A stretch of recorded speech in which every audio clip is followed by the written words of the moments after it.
ना कोई शादी ना कोई बारात, लेकिन ढोल ताशे बजने लगे। पीछे पीछे पुलिस का काफिला। आखिर ये हो क्या रहा है? सड़क पर बारात जैसा मंजर क्यों है?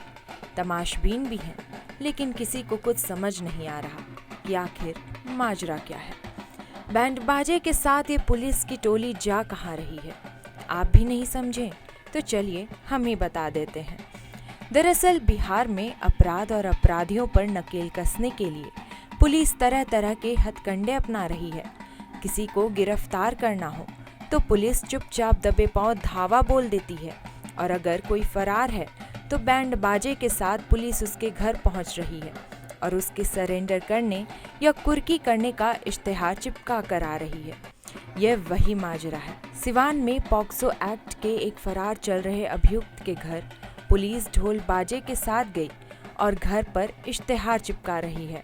यह सिवान के महाराजगंज थाने की पुलिस है, जो रतनपुरा गांव में अभियुक्त के घर पर इश्तेहार चिपकाने के साथ साथ घर पर मौजूद परिवार के सदस्यों की भी कानूनी कार्रवाई की जानकारी देने पहुंची है। गाजे बाजे के साथ पुलिस की इस कार्रवाई के बाद तो अपराधियों में दहशत का माहौल पैदा हो गया है। अगर ये पोस्ट हमारी आपको अच्छी लग रही है तो इसे लाइक करें, सब्सक्राइब करें और हाँ, बेल आइकन दबाना ना भूलें।